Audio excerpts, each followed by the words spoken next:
बोलिए पावन प्रज्ञा पुराण की जय। पिछले अंश का पुनरावलोकन करने के बाद आइए बढ़ते हैं षष्ठम अध्याय की ओर।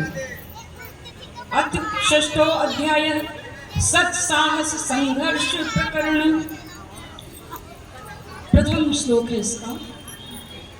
आरण्यकस्य सत्रस्य पंचमे दिवसे शुभे जिज्ञासु सहि दुर्वासा महर्षि प्रमुखोऽभवत्।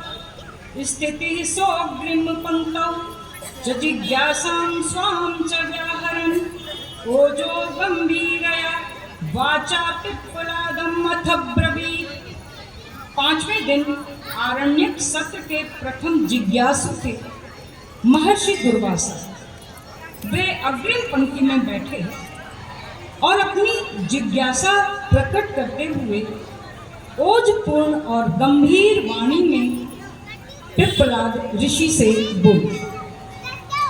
दुर्वासा उवाच ब्रह्म विद्या प्रवर्ते संवर्धनस्य प्रसंगके देव यदि भवता प्रोक्तम कृतार्था वयमत्र।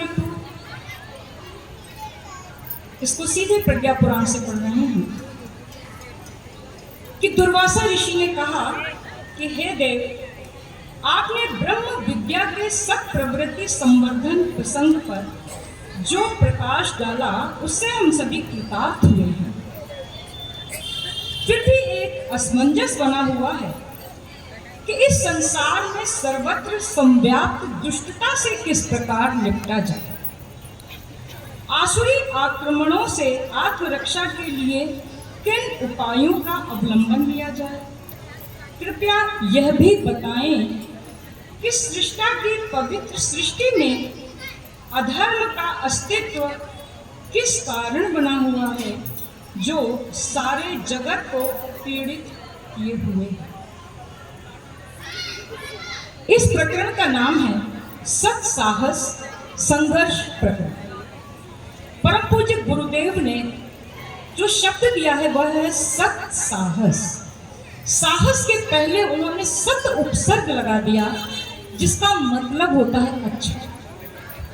एक साहस वो भी होता है जो चोरों के अंदर होता है, उन्हें अंधेरे से भय नहीं लगता।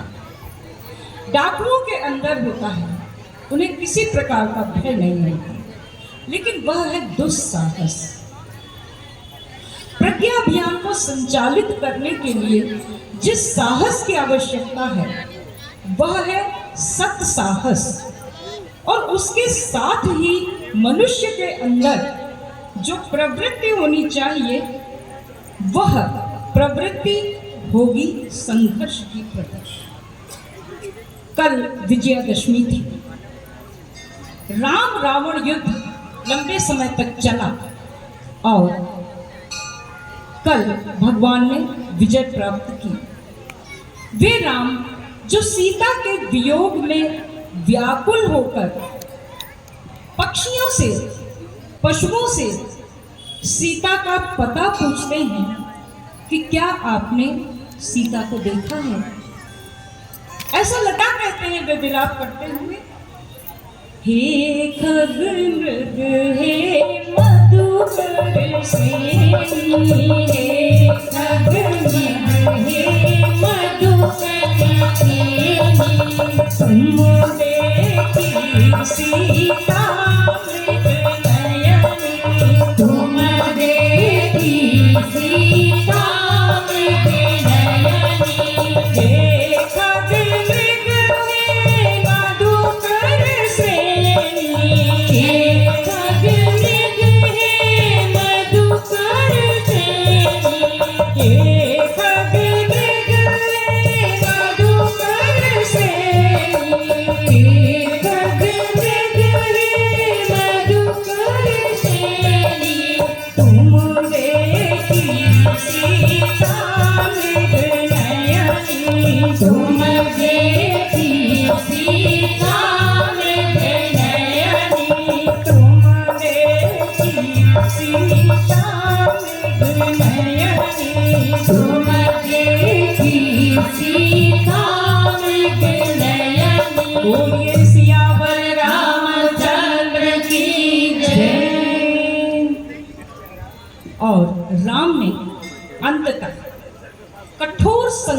के बाद रावण को पराजित कर दिया और वे सीता को वापस आने में सफल हुए।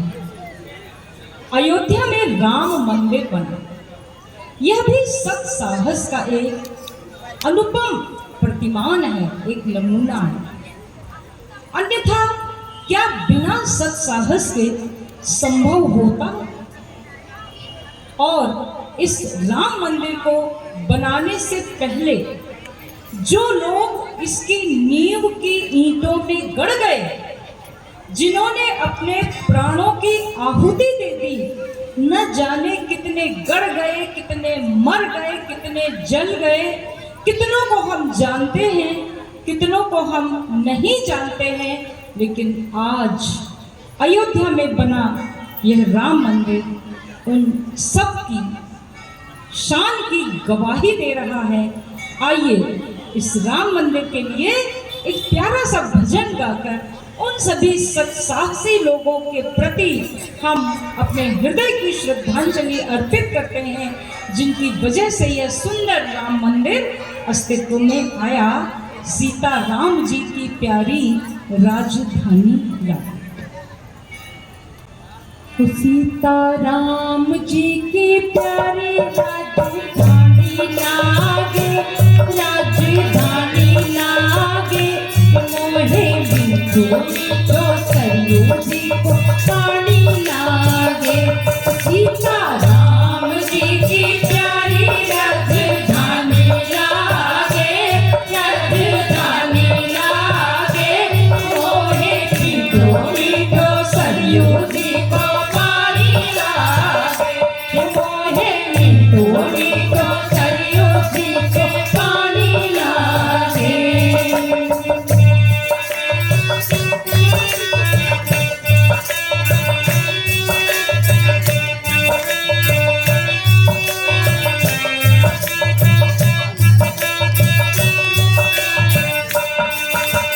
धन्य कौशल्या, धन्य कैकेयी, धन्य सुमित्रा मैया, हर धन्य सुमित्रा मैया।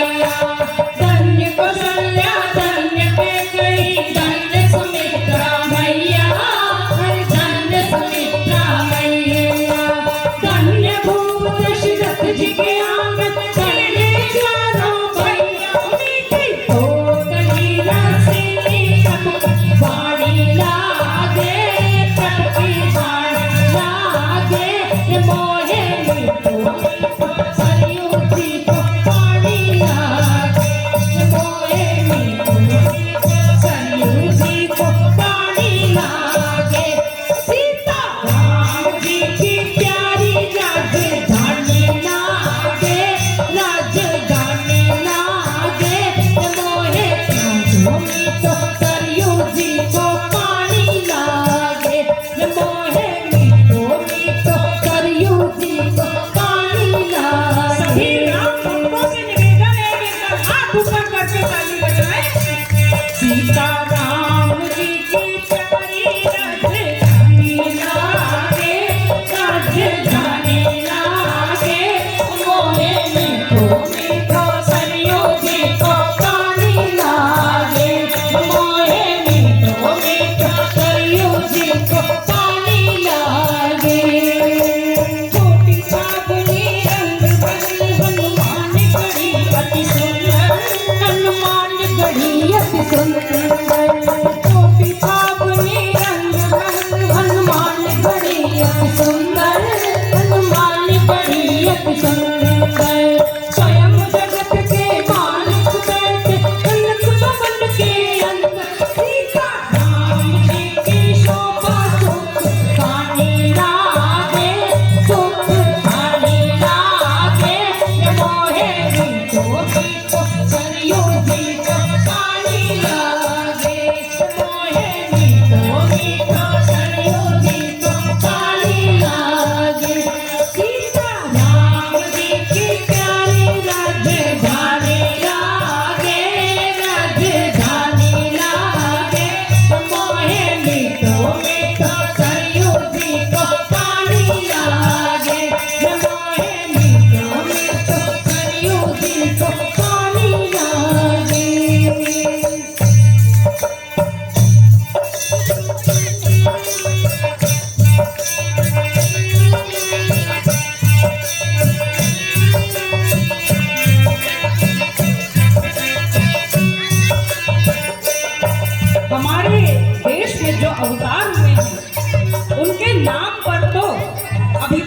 बन गए। राधे राधे। सीताराम और सीताराम, जय सिया राम और जय श्री राम हम सबके मुख पर रहता है। परिचित अपरिचित किसी को भी देखकर अगर हमने कह दिया जय श्री राम, जय सिया राम, तुरंत मीठी मुस्कुराहट के साथ अभिवादन का जवाब मिलता है। जय सिया राम दंडवत भैया, मधुरी वाणी बोले, माँ मधुरी वाणी बोले। जय सिया राम दंडवत भैया, मधुरी वाणी बोले, माँ मधुरी वाणी बोले। करेगी कल संत मन मधुरी मन में डोले, सीता राम राम बोले बड़ी प्यारी लागे, मस्तानी लागे, मोहे मीठो मीठो सरयू जी को पानी लागे, मोहे मीठो मीठो सरयू जी को पानी लागे। सीता राम जी की प्यारी राजधानी लागे, राजधानी लागे, मोहे मीठो मीठो सरयू जी को पानी लागे, मोहे मीठो मीठो सरयू जी को पानी लागे। सियावर रामचंद्र की जय, पवन सुत हनुमान की जय। सत्साहस और संघर्ष प्रकरण में उल्लेखनीय रानी लक्ष्मीबाई का नाम, जो आज की युवतियों की रोल मॉडल होनी चाहिए थी, आदर्श होनी चाहिए। हर लड़के को रानी लक्ष्मीबाई को आदर्श मानकर अपना जीवन जीना चाहिए था। लेकिन दुर्भाग्य आज सिनेमा के पर्दों पर दिखने वाली सुंदर सूरतें उनका रोल मॉडल हैं। वे उन्हीं की तरह बाल रखना चाहती हैं, उन्हीं की तरह भाषा बोलना चाहती हैं, वैसे ही वस्त्र पहनना चाहती हैं। सिनेमा के पर्दे पर जिस तरह के संस्कार, विवाह संस्कार, शादियां, जन्मदिन, जो कुछ दिखता है उसे अपने जीवन में उतारना चाहती हैं। सुभद्रा कुमारी चौहान ने लक्ष्मीबाई पर एक कविता लिखी थी। उस कविता में उन्होंने पहले बहुत सारी चीज़ों का वर्णन किया था। रानी लक्ष्मीबाई के जीवन से जुड़े बहुत से प्रसंगों का वर्णन करके बीच में लिखा कि इनकी गाथा छोड़ चले हम झांसी के मैदानों में। यानी जो लोग हैं जिनकी बात हो रही है उनकी बातें छोड़ दें और हम लोग चलते हैं कहाँ? झांसी के मैदानों में, जहाँ खड़ी है लक्ष्मीबाई मर्द बनी मर्दानों में। एक बार झांसी की रानी के लिए जोरदार तालियां चाहेंगे आपसे। और जिस समय वो झांसी की रानी अंग्रेजों से लोहा लेने को निकल पड़ी, उसकी पीठ पर उसका शिशु बंधा हुआ था, घोड़े पर सवार, मुंह में घोड़े की लगाम दबाए हुए, दोनों हाथों से तलवार का संचालन करते हुए। वो लक्ष्मीबाई कितनी बड़ी थी उस समय? अभी उम्र कुल 23 की थी, 23 इयर्स की थी वो। अभी उम्र कुल 23 की थी, मनुष्य नहीं अवतारी थी। हमको जीवित करने आई बन स्वतंत्रता नारी थी। दिखा गई पथ सिखा गई, हमको जो सीख सिखानी थी। और बुंदेले हर बोलों के मुंह हमने सुनी कहानी थी। खूब लड़ी मर्दानी वह तो झांसी वाली रानी थी। तालियां बजाकर झांसी की रानी का अभिनंदन करें और अपनी बच्चियों को झांसी की रानी से शिक्षा लेने को कहें। एक दुस्साहस का उदाहरण है दुर्योधन। धृतराष्ट्र तो नेत्रहीन थे, उनकी पत्नी गांधारी के नेत्र ठीक थे। एक कहानी आती है कि गांव में एक अंधा और एक लंगड़ा रहता था। गांव में जब आग लगी तो सबने अपनी जान बचाई और भागना आरंभ कर दिया। लंगड़े और अंधे ने निश्चय किया कि चलो हम लोग एक दूसरे के साथ चलते, और अंधे ने लंगड़े को अपने ऊपर बिठाया। लंगड़ा मार्ग बताता रहा, अंधा चलता रहा, और वे दोनों सकुशल उस आग से बच गए। ये है आदर्श जीवन शैली। किंतु गांधारी ने न जाने किस भावुकतावश अंधे पति की आंखें बनने की बजाय आंखों पर पट्टी बांध ली, स्वयं भी अंधी बनी। धृतराष्ट्र और गांधारी मोह में अंधे थे, उन्हें अपने पुत्रों के कुकर्म दिखाई नहीं देते, और अपनी आंखों में पट्टी बांधने से जो शक्ति, जो दिव्य शक्ति, एक संकल्प की शक्ति उनके अंदर आई, उससे वे दुर्योधन के शरीर को वज्र के समान मजबूत करना चाहती थी। अर्थात किसका साथ दे रही थी? अधर्म का साथ, पुत्र मोह का साथ। और महाभारत के अंत में इस युद्ध के लिए श्री कृष्ण को उत्तरदायी ठहराते हुए उन्होंने श्री कृष्ण को वंशनाश हो जाने का श्राप दे दिया। ये हमारे अवतारों की महानता है कि उन्होंने हर श्राप को स्वीकार किया। विश्व मोहिनी स्वयंवर में पराजित नारद के श्राप को विष्णु ने स्वीकार किया। श्रवण कुमार के पिता के श्राप को दशरथ ने स्वीकार किया। इस तरह अवतारों ने हमेशा श्रापों को सिर माथे चढ़ाया और अपने भक्तों की महिमा का संवर्धन किया। भगवान कृष्ण ने भी श्राप को स्वीकार किया, लेकिन गांधारी ने यह क्यों नहीं सोचा कि मेरे पुत्र के पास यही कृष्ण शांति दूत बनकर आए थे। भगवान कृष्ण ने कहा था कि संपूर्ण राज्य तुम ले लो, पांडवों को केवल 5 गांव दे दो।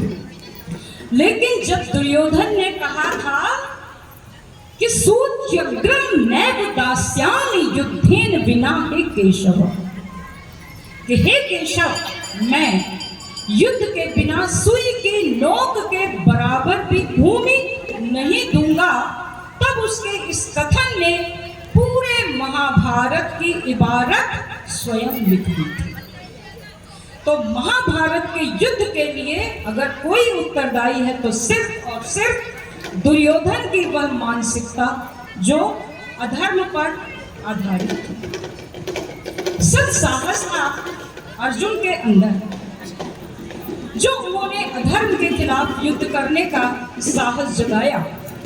लेकिन महाभारत के युद्ध में प्रतिपक्षी सेना को देखकर उनका मोह जागृत हो गया और उन्होंने भगवान कृष्ण से मना कर दिया कि मैं स्वजन बांधवों का वध नहीं करूंगा और मुझे ऐसा राज्य नहीं चाहिए।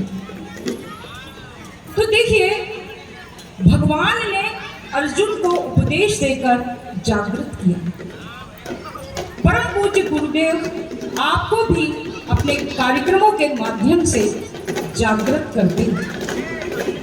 अर्जुन ने कृष्ण की बात सुनी, धनुष उठा लिया। हम आप में से कितने लोग हैं जो आज गुरुदेव की बात सुनकर कोई एक अच्छा संकल्प ले लेंगे? कुछ लोगों के मन में आ रहा होगा, ये गुरुदेव की बात कैसे है? यह गुरुदेव की बात है, यह गुरुदेव का लिखा प्रज्ञा पुराण है जो हम पढ़कर सुना रहे हैं, जो हमारे सम्मुख है। ये वाणी, ये सब कुछ, ये शब्द, ये सब कुछ गुरुदेव का है। जिस तरह स्पीकर से आवाज आ रही है, स्पीकर लेकिन एक माध्यम है, उसी तरह यहाँ जो पीत वस्त्र पहने गा बजा बोल रहे हैं, ये सब माध्यम है। इनमें से कोई अपनी बात नहीं कह रहा। भगवान कृष्ण ने अर्जुन से कहा, क्या तुम इनकी मृत्यु का शोक करते हो? अरे जातस्य कि ध्रुवो मृत्यु ध्रुवम जन्म मृतस्य च तस्मात् अपरिहार्ये अर्थे न त्वं शोचितुम् अर्हसि। तस्मात् अपरिहार्य अर्थे न त्वं शोचितुम् अर्हसि, जिसने जन्म लिया है उसकी मृत्यु निश्चित है और जो मरेगा उसका जन्म निश्चित है, तुम इस विषय में शोक मत करो। और जब अर्जुन तब भी तैयार नहीं होते हैं तो उनको और झकझोरते हुए कहते हैं कि हतो वा प्राप्स्यसि स्वर्गम जित्वा वा भोक्ष्यसे महीम् तस्मात् उत्तिष्ठ कौन्तेय युध्यस्व विगत ज्वर। कि हे अर्जुन, अगर तुम मारे जाओगे तो तुम स्वर्ग को प्राप्त करोगे और जीत गए तो पृथ्वी का भोग करोगे, इसलिए हे अर्जुन उठो और युद्ध करो। महाभारत के युद्ध में जब द्रोणाचार्य अर्जुन को मार नहीं पा रहे थे तब दुर्योधन ने द्रोणाचार्य पर अविश्वास करते हुए कहा कि आप तो गुरु हैं, अर्जुन आपका शिष्य है, धनुर्विद्या तो आपने अर्जुन को सिखाई है, फिर ऐसा कैसे हो रहा है कि आप अर्जुन को मार नहीं पा रहे हैं। द्रोणाचार्य ने जवाब देते हुए कहा कि मैं गुरु अवश्य हूं, लेकिन मैं तुम्हारे अधर्म के टुकड़ों पर पल रहा हूं। मैं भोग विलास में डूबा हुआ हूं, लेकिन अर्जुन संघर्ष करता है। उसने वनों में संघर्ष किया है, संघर्ष की अग्नि में तप कर अर्जुन कुंदन बन चुका है, इसलिए अर्जुन को परास्त करने में मुझे कठिनाई होगी। यह सत साहस की शक्ति जो अर्जुन के पास थी, और आज गुरुदेव भी आप सबको जगाना चाहते हैं कि हे मेरे शिष्यों, तुम कायरों की भांति इस संसार में होते हुए अपने अगल बगल पड़ोस में होते हुए छोटे छोटे अन्याय और अत्याचार को देखकर सहन मत करो। जो गलतियां हो रही हैं उनके खिलाफ थोड़ी सी आवाज उठाना सीखो, ये अन्याय अत्याचार रुक जाएंगे, क्योंकि अन्यायी के पास शक्ति बहुत कम होती है, उसका मनोबल टूटा हुआ होता है। गुरुदेव का संदेश क्या है कि आंधियां चलने लगी, अब ज्वार को पैदा करो। आंधियां चलने लगी, अब ज्वार को पैदा करो, और कंठ में क्रंदन नहीं, हुंकार को पैदा करो। और फिर से सजने लगी कुरुक्षेत्री समर की भूमिका, और पाप तुम गांडीव में टंकार को पैदा करो। पाप तुम गांडीव में टंकार को पैदा करो। यहाँ अर्जुन कौन है? हम सब मोहग्रस्त, क्योंकि हम अपने जीवन को केवल पेट प्रजनन भोग विलास में व्यर्थ कर रहे हैं। और यहाँ कृष्ण कौन है? गुरुदेव, जो हमें जगा रहे हैं। एक लकड़हारा था। एक बार एक राजा शिकार खेलते हुए बहुत थक गया, रात हो गई, और उसने उस लकड़हारे की झोपड़ी में विश्राम किया। राजा ने पूछा, कैसे जीविका चलाते हो इस वन में? तो उसने बताया कि मैं लकड़ी काट कर शहर में बेच जाता हूँ, जो धन मिलता है उससे काम चलाता हूँ। तो राजा ने कहा, काम चल जाता है? नहीं, अब वृक्ष बहुत कम हो गए हैं और लोग काटने भी नहीं देते हैं। वो कहते हैं ये वन मेरा, ये पेड़ मेरे, अब थोड़े बहुत पेड़ हैं मैं काट लेता हूँ, कोयला बना करके बेच आता हूँ। कोयला क्यों बनाते हो? कोयला बोझ उठाने में हल्का रहता है, दाम अच्छे मिल जाते हैं। इस तरह किसी तरह जीवन चला रहा हूँ। राजा की सेवा करता रहा पूरी रात। प्रातःकाल जब राजा ने प्रस्थान किया तो उस लकड़हारे को चंदन का एक बाग उपहार स्वरूप दे दिया। राजा ने सोचा कि अब तो चंदन का यह बाग लेकर लकड़हारा बहुत अमीर हो चुका होगा। एक बार शिकार खेलते खेलते वे पुनः उस लकड़हारे से मिले। देखा स्थिति वैसी की वैसी ही, लेकिन बात करने की फुर्सत नहीं थी। घोड़े पर सवार थे, निकलकर चले गए। करीब 5-6 दिन पानी बरसता रहा। वन की लकड़ियां गीली हो गई। लकड़हारे के पास कुछ भी खाने को नहीं था, तो उसने सोचा चलो गीली लकड़ी ही लेके चलता हूँ, शायद कोई कुछ खरीद ले। तो उसने पेड़ की लकड़ियां काटी और बाजार में चला गया। जहां बैठा था वहां चारों ओर उस बहुमूल्य चंदन की सुगंध फैल गई। लोग खिंचते हुए आते और ढेर सारा पैसा देकर उसकी चंदन की लकड़ी खरीद ले जाते। लकड़हारे को तो इतना भी नहीं पता था कि कितना मूल्य बताया जाए, लेकिन लोग स्वयं तुष्ट होकर के उसे न जाने कितना पैसा दिए जा रहे थे। अंत में लकड़हारे ने पूछा कि भाई तुमने इतना पैसा क्यों दे दिया मुझे? तो उसने बताया कि ये बहुमूल्य चंदन है। तो लकड़हारे ने कहा कि मैंने तो सारा जंगल काट डाला चंदन का, उसे कोयला बना करके बेच डाला, तो अब जो पेड़ बचे हैं मैं इन्हीं के सहारे अब अपना जीवन यापन करूंगा। तो भाइयों बहनों, हम सब उसी लकड़हारे की तरह हैं, जिसने अपने जीवन के बहुमूल्य समय को, जो कि चंदन का बाग था, उसे भोग विलास, पेट प्रजनन, स्वाद, लिप्सा इत्यादि में खर्च कर दिया। और अगर आज भी हमारी आंखें खुल जाएं और हम साधनामय जीवन व्यतीत करने लगे, तो निश्चित रूप से हमारा आत्मकल्याण अवश्य होगा। गायत्री मंत्र जपने से बहुत आत्मबल बढ़ता है, जीवन जीने की नई दिशाएं मिलती हैं और हमारे अंदर एक अद्भुत साहस का उदय होता है। राजा जनक का रथ चल रहा था, कहानी है इस प्रज्ञा पुराण में। राजा जनक का रथ चल रहा था, मार्ग खाली कराए जा रहे थे। कुछ वैसी ही स्थिति थी जैसी आजकल होती है। कोई मंत्री, कोई वीआईपी निकलता है तो कितनी असुविधा होती है, ऐसी ही असुविधा उस समय लोगों को हो रही थी। अष्टावक्र ने देखा। अब ये अष्टावक्र कौन है? ये अष्टावक्र इस प्रज्ञा पुराण के प्रथम अध्याय के प्रश्न करता है।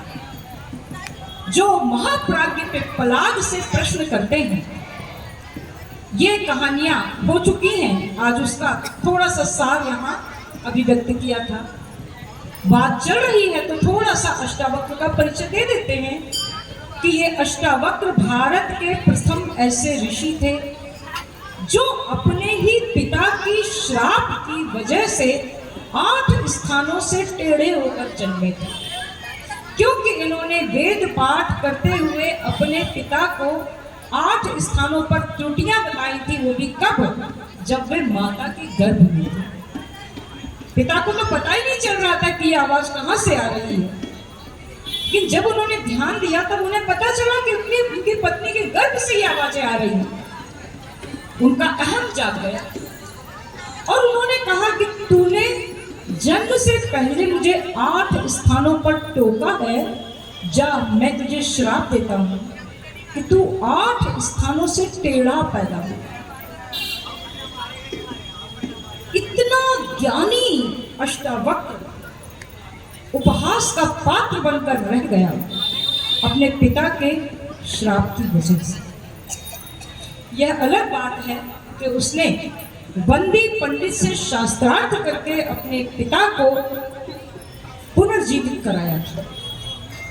और कहते हैं कि उसके बाद उनके पिता ने समंगा नदी में स्नान करवाकर उनके शरीर के विकार को ठीक कर दिया।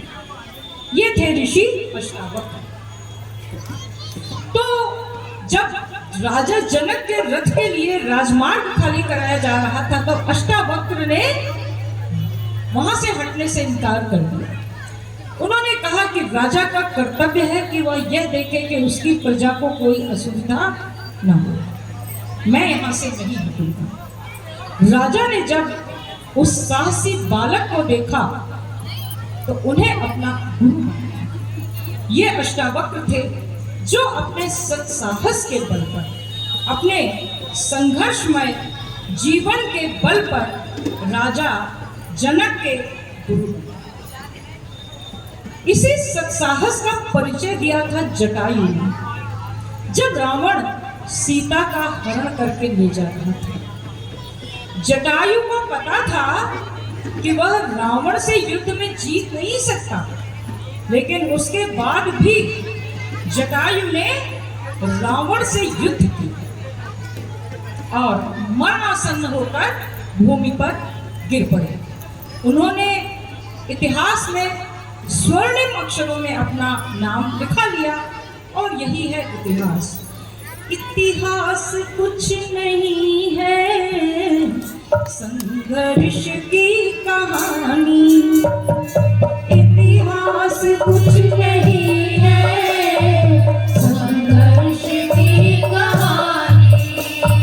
राणा शिवा भगत सिंह झांसी की वीर रानी, राणा शिवा भगत सिंह झांसी की वीर रानी।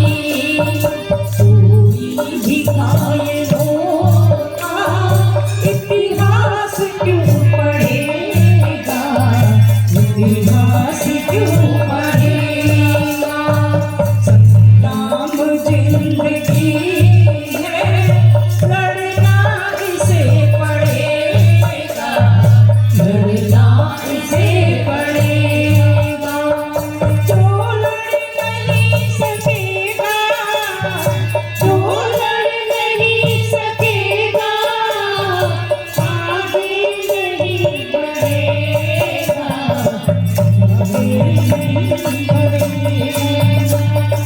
संग्राम जिंदगी है, लड़ना इसे पड़ेगा, लड़ना इसे पड़ेगा। लेकिन हम लड़ने से डरते हैं। लड़ने का तात्पर्य ये नहीं है कि व्यर्थ में ही मारपीट, गाली गलौज, लड़ाई झगड़े किए जाएं। लड़ने का तात्पर्य है संघर्ष के लिए तैयार रहना, अपने ऊपर हो रहे अत्याचारों और अन्यायों को सहने से इनकार कर देना। इस समाज में जो भी अत्याचार होते हैं उनका एक बहुत बड़ा प्रतिशत वे लोग उत्तरदायी होते हैं जो उस अन्याय को सहते हैं।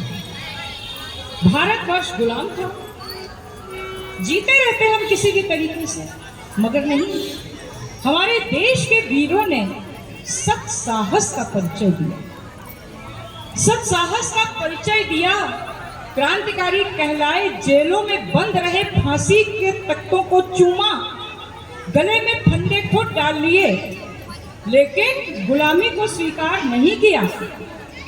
1929 को जब दिल्ली की केंद्रीय विधानसभा में भगत सिंह और बटुकेश्वर दत्त ने बम फोड़े, उसके बाद उनके पास समय था कि वे भाग सकते थे, लेकिन उन्हें अपनी जान नहीं बचानी थी। उन्हें भारतवासियों के अंदर एक आग को पैदा करना था। उस आग को पैदा करने के लिए वे वहीं खड़े रहे। उन्होंने अपने को गिरफ्तार करवा लिया। 1925 में राजेंद्र नाथ लाहिड़ी, बिस्मिल, अशफाक उल्लाह खां, रोशन सिंह ने काकोरी रेलवे स्टेशन पर सरकारी खजाना लूटा, क्योंकि स्वतंत्रता संग्राम सेनानियों के लिए धन की कमी पड़ रही थी। यह है सत्साहस का एक उदाहरण जिसने अंग्रेजी हुकूमत की जड़ें हिला दी। सुभाष चंद्र ने जो कुछ भी किया वह हम सब कोई जानते हैं। और जब वे हिटलर से मिलने पहुंचे, बड़ी सुंदर कहानी है।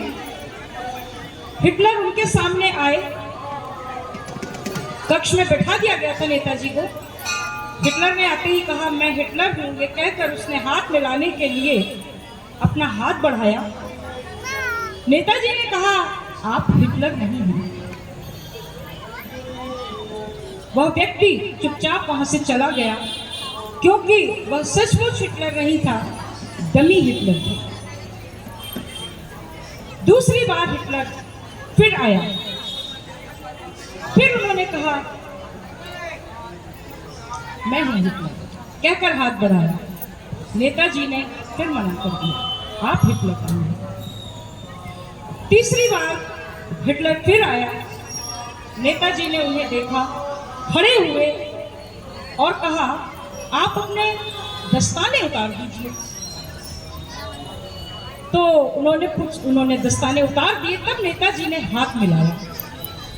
बाद में नेताजी ने बताया कि मैं आपसे दोस्ती का हाथ मिलाना चाहता था, मैं नहीं चाहता था कि मेरे और आपके हाथों के बीच में दस्ताना आए। हिटलर ने कहा, अच्छा ये बताइए, आपने ये कैसे पहचाना कि मैं ही सही हिटलर हूँ?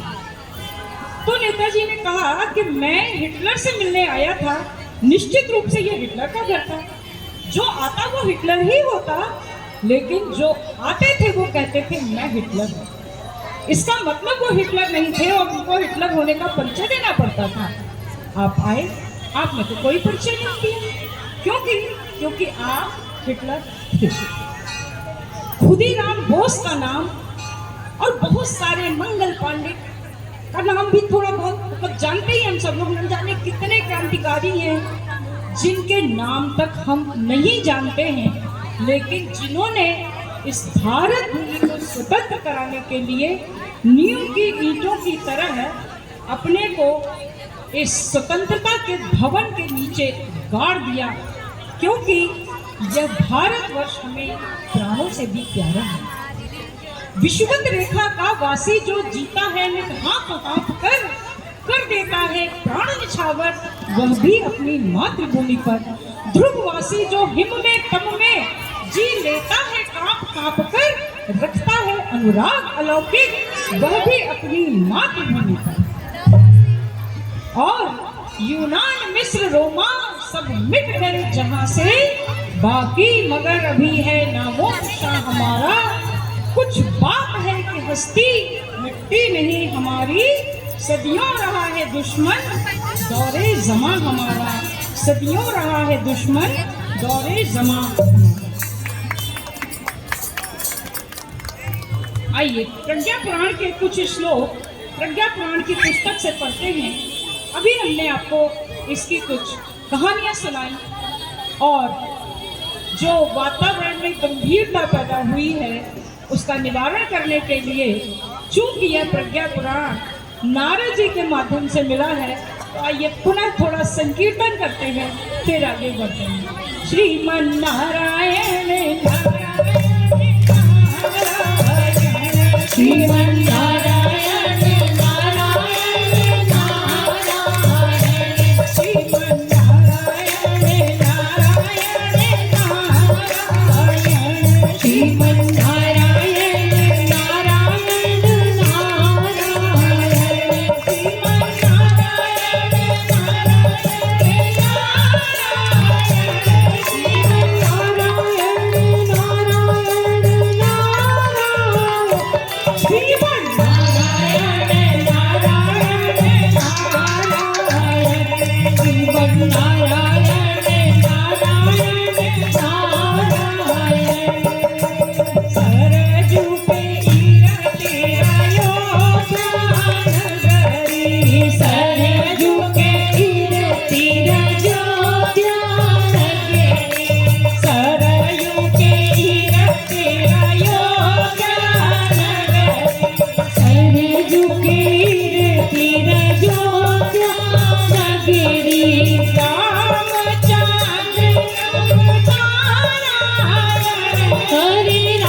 इति